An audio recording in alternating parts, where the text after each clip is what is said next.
need to change the settings on that before we do tonight's video. Right, anyway, welcome back everybody. Another car share is going to be driven professionally, 10 and 2, 10 and 2. Well, I'm bored now. Anyway, questions and answers. We've got some questions. I think we might have some answers, so let's see. We've got plenty of fucking questions. Well, come on then, crack on. Who's the first one? Oliver Clark. Right. He's got 2 questions for us. What are the best bus routes to drive?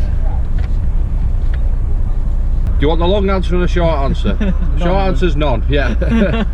But I quite like the 38 because it runs out. Yeah, the 38's a good run out. 42B was good, but when it was the X57 beforehand. When it was limited stop, yeah. Yeah, because that was another good one. So the answer to that was definitely the 38. So what's that one done? His second question is, what are the worst routes? anything that goes through Stretford. That's my personal, anything that goes through Stretford, so 256, 255, 15. It's the dead windy ones for me, I find. Especially when you've got to remember, like when you go around on the 255 and you've landmarks that lady's house with the butterflies on it, no longer there. Yeah, Parkinson, yeah. Oak Road. Yeah, that's the one. So that's that one done, Oliver. Rainwhite wants to ask, right? Yeah. Do you miss the old volleys that were scrapped due to DDA? I do, yeah. I don't know because I didn't get that far, but yeah. Some of the Olympians, some were better than others, don't get me wrong, but I've touched on this already, like buses have different personalities, but yeah, the Volvos are generally a good machine. The B10s were superb, they were by far my favourite machine. Don't forget that I've driven the B12s as well and the Volvo Elites that are on the Megabus, so. Right, this is a good one. Trucker Cal. What do you need to be a bus driver? I want to get a job as a bus driver, but need your advice. Right, I'm assuming by your name you already have some sort of CPC with you. And the fact that you can drive a heavy goods vehicle means there's no reason why you can't drive a bus. That's basic on your name, really. That's based on that assumption of your name, yeah. If not, most companies that are recruiting will put you through all your CPC and all that. It's basically a quick driving assessment, a mental arithmetic test because you are handling money, just to see. Yeah, well, just to see if you can add up and subtract. So there's not a lot to it, and obviously you must be able to interface with people. Yeah. And if you can drive a truck, you can drive a bus, because a bus is absolutely much easier. So yeah, that's it. Just contact. I don't know where you're based, you didn't say, but if you contact or have a look on your local company's website, I'm sure they'll be recruiting. It's normally the big ones that train you though. So Stagecoach, yeah, the big first, two, Arriva maybe. Yeah, Arriva do something like that. They're the ones that tend to do it. So that's an easy one, really. Manchester bus photography has had several sucks in the Savia. Right, okay, well, let's put windows up because I'm getting like... Up periscope. Up periscope, yeah. So the first one, well, he actually had 4, but I was like categorised them a bit better. Well, come on then. Have you drove the LX 300 or 400, which would have been the old Tridents? I have driven a Trident. Yeah, I've also driven the Presidents as well. The Presidents were better than the Tridents because the engines were different. I don't know why. They really did motor. They were our old 1800s. The Tridents, some of them weren't too bad. I just found the brakes a bit heavy in the steering sometimes, and if you do 5 hours on it. Yeah, the stopping was the issue. Yeah, that's what I mean. The pedal was heavy. They stop fine if you fucking ram your foot to the floor. You send everyone through fucking windscreen, which is fine by me as long as they don't land in front of the bus so I can carry on. So yeah, they you know, they were all right, I guess. But after 4 hours of driving, you're fucking knackered. And then the E300s, which is the Enviro 300s, we don't have any of them. I've never driven one. I think you've had a go in one, haven't you? Yeah, I did a taxi service and nearly crashed it when the steering was so light. I pulled out of Hyde Road and the instant wisdom whipped the wheel round and nearly fucked off into the bus shelter. Right, okay. Yeah. They can't be no different to MANs. No. They're practically the same. I've driven an MAN, but I've only driven it once. Driven enough MANs. Some of them are alright, better than others again. So, have you drove a megabus, and which is your favourite coach to drive? Well, I've never driven a megabus. Right, megabus. He's yes, megabus I have. man. And I found the Van Hool Astra Megas, the piece of kit. They are a really nice machine. You get the seats set up right because they are designed for people that are no taller than 5'4", and being 5'11", you have to be a contortionist to get in the cabin, some of them. But the overall drive of them, I used to drive with the window down just to hear the growl of the engine, because they really did they had a road presence about them. And you could chuck them round roundabouts. He loved it. And they were very bottom heavy, so that was you may the have best loved it, for but me. I'm pretty sure your passengers didn't love it, as they all up against the side window. I never got any complaints. The cabin comforts for the passengers were superb on them. The proper high back seats, better seat than I bleeding. I had a neck breaker, but yeah, I loved it because I could override the box and I could drive it in full manual. Well, semi-auto. I could shift it myself. So that was yeah, that was my favourite one. Then his third question is, how long have you been working for ST for, so Stagecoach for? All right. So that just... Yeah, I think we've given it away now. The fact that we're like, this shirt's pink, it's because it's a really sunny day. I'm coming up on 11 years. I'm 2.5. So he's been around a hell of a lot more than I have. Yeah. You did Megabus though, didn't you? So yeah, it's still Stagecoach. Yeah, so. subdivision of Stagecoach. So thanks for your question. Anyway, I hope that answers it all. Stuart, I can't pronounce your surname. Let me see it. It's Moran. Yeah, there you go. Stuart Moran. What inspired you to become a bus driver in the transport industry? And then what's your favourite bus / train? Now, I did train spotting, but I don't really do it anymore. But I like the older stuff, so steam engines and all that shit. Favourite bus is just one that goes. Mine at 1900s, 19181, 19191. The older Enviros that don't have the modification on to be Euro 4, 5 or whatever it is. 6. Basically, I became a bus driver because I'd spent 6 years in a factory looking at the same oil, doing the same thing day in and day out. And my dad was a driver, my dad's dad was a driver, and it just seemed like a common route to go down. My dad was HGV and his dad was HGV. And I never thought, I do fancy HGV at some point, but the money's not the same, you know. For living is a key factor to me staying a bus driver. So there you go.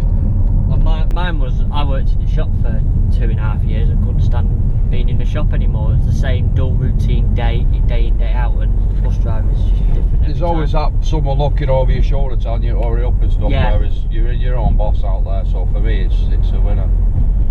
So that's that one. And then John Davison, he's got one way out there for us. Nothing to do with buses, nothing to do with anything really. Favourite TV programmes? Right.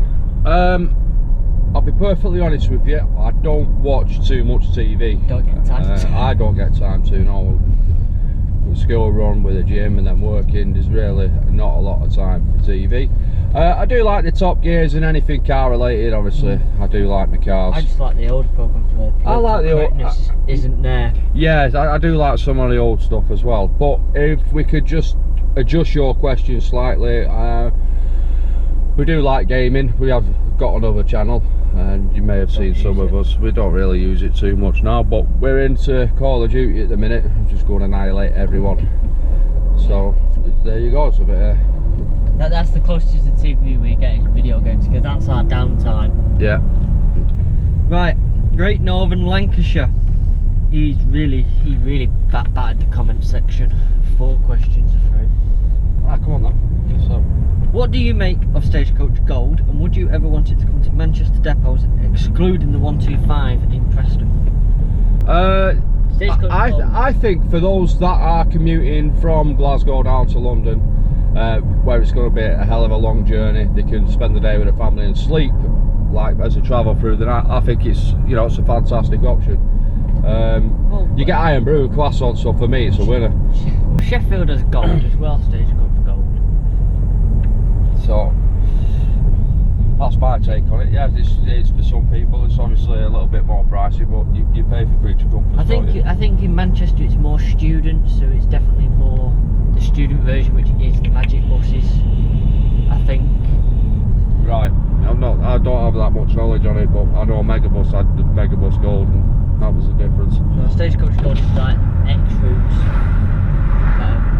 Right, yeah, the ones that are like just under 50k journeys and stuff like that. Yeah, they're aimed at the higher class sort of people. Yeah. So, next one, what are your thoughts on Transdev's bus, as they've been doing very well? I'm assuming that's the peak Right. I should have looked. Transdev. Not a No, that's a make of bus, I think. Or I'm assuming you're Leeds, Bradford, that kind of way, because I think they're based over there. To be perfectly honest, mate, I haven't got a lot of knowledge on it. Neither have I. But I am going to get some knowledge on it now, though. I'll come back to you on that one. Well, I'm presuming it's a small bus company, and any small bus company doing well in these terms that isn't MCT. Brilliant. Yeah, absolutely. How much do we hate school shifts? I say this more to Will. Now, it's pointless asking us about school shifts, because the closest we get to school children is my own. That's a very dodgy answer there. Yeah, no, both my kids to the school. We don't do them. We don't do them. No, I have done them in the past. I have, yeah. You get some schools that are all right. Fairfield School, the all-girls school there where my daughter goes to. They're really well mannered. They're polite. They don't mess about on the bus. You go to somewhere like Failsworth and then you've got to go back after you've dropped them all off to pick your fucking seats up because they chucked them out the window. Some are little shits, some are not. But we don't do them. We get to schools is if they get on a normal service bus. Yeah. We are both late, so. I have noticed of late there's been a lot of PCSOs that where they're going to be heavy with children. Well, Bobby as well have also they put the teachers on the buses, don't they? Yeah. So a lot of schools have started doing that now, where they put the teachers on the buses. Absolutely, and I think a lot of bus companies such as ours are aware that they're not little angels. So in order to protect the bus, the property, the lack of to minimise damage and stuff. It's very rare they send out an MCT, an MC, should I say. Would you ever want to see Stagecoach use AXL 400s and Presidents again like last year at Charleston Depot with the 101s, 43s, 102s, 103s? No, I don't know, because stuff moves on. But anything that's newer is better. If they are vehicles with steps, then they're not allowed to operate in Manchester. And Oxford Road now also has an emissions ban, or it will do very shortly, which is why we've got to fix our fleet. So there you go. Like the A6 also has an emissions ban, which is why Stockport can't use anything less than 19.3 on it. Right, so it's got to be all hybrid, that's why they're all green. It's either hybrid Fair or enough. 6. So that was, I think we covered all your questions there, fella. Yes. The Jason Transport and Gaming Videos channel.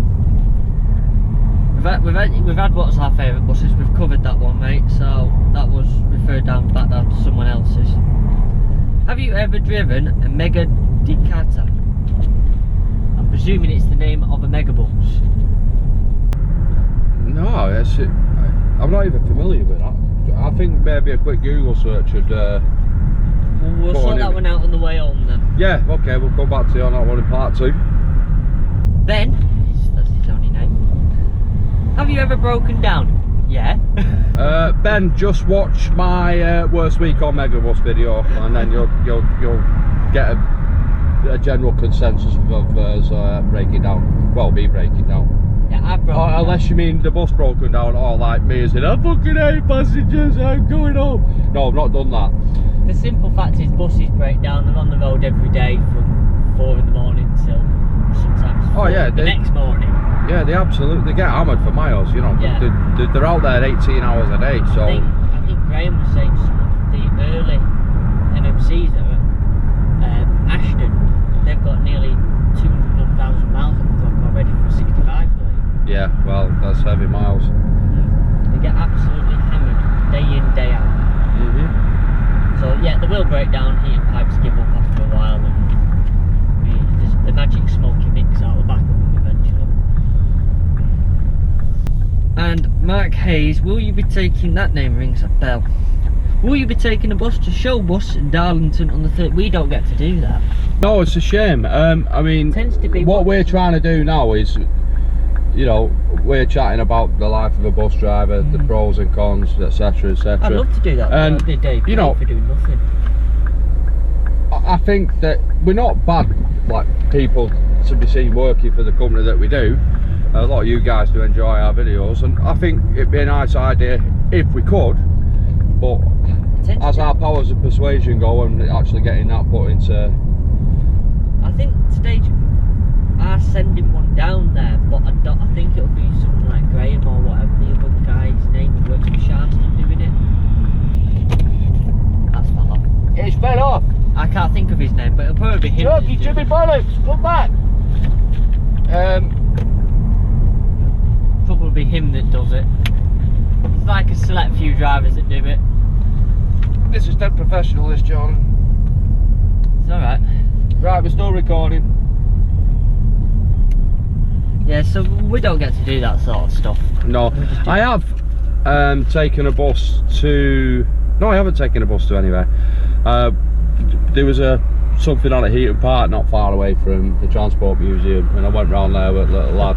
Bus rally. Yeah, and I went and seen, there was a couple of familiar faces from, you know, local depots and stuff there, so I have done that, but I'm not actually taking one. The thing is, for me, because I'm a bit OCD when it comes to, you know, keeping my car and stuff clean. If I'm going to go to the shop, it's got to be spotless. I'm not going to take something that's not seen water in a while. Well, not clean, fresh, soapy water anyway. Yeah, but have you seen any of our buses when they go to there? They're always sparkling clean because they want to show off what they've got over the competition. And as first they've even never turned up to the plating things. So I bet you might as well take that 1-2 whatever, that 1302 whatever it is in the back. That's like in metal silver at the minute. Did you take that and people think, yeah, nice push there. Because I think last time they took that demonstrator that Sharston had, which is now ruined, so they'll probably take one of Middleton's now with all the the USB charging, the leather seats on it. Oh, all that, yeah. Well, USB that gets broken within 5 seconds because someone sticks the port in the wrong way. Yeah. It blows it up for everyone. Well, people coming down, can you turn the USB on? We've covered everything, all the questions that we had there. We needed to do a few, so we thought of that. I know, but I want to touch on some of the older, but obviously being driving for 11 years, there was lots of different buses that come through the fleet that we drove. And we used to have some old Scanias. They were basically the only way you'd tell the Olympian and the Scanias apart, with them both being blue at the time, was one went and one really went. The Scanias are fantastic. They really used to pull. When they come down for park life. However, Preston. there's certain stretch of London Road you go down there in a Scania, because the front suspension was quite soft, you would dislocate your lung and maybe end up like out of the cabin back in the cabin in an instant. They were that springy. But yeah, they were fantastic machines. I'm presuming the Scanias that were here, like the Preston ones, and were actually they bothered to fit with an air horn. Having a horn that goes, can you just move, please? Yeah, that's another thing that I don't understand. We're driving a big 10-ton plus vehicle. Have Aviva put air horns on Yeah, theirs? exactly. And we've got a make it out of my way. Yeah, but do you know? You see that? That's talking a magic bus. I'm pretty sure we have a 10-mile-an-hour speed limit in the depot, and this guy's like 2 inches off my bumper. Just hold on a second, guys. We've got a brake test. It worked.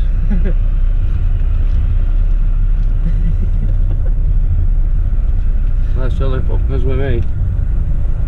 But yes, it's when you've quite finished. It's Mr. Jones.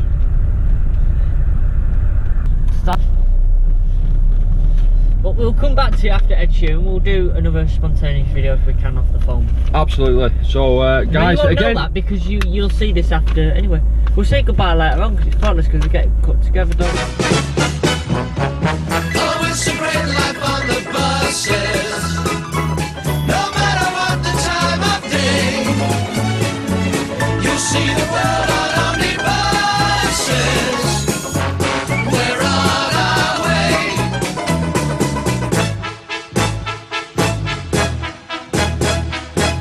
There's so much feeling on the buses. It's made my day, that is. Oh, God.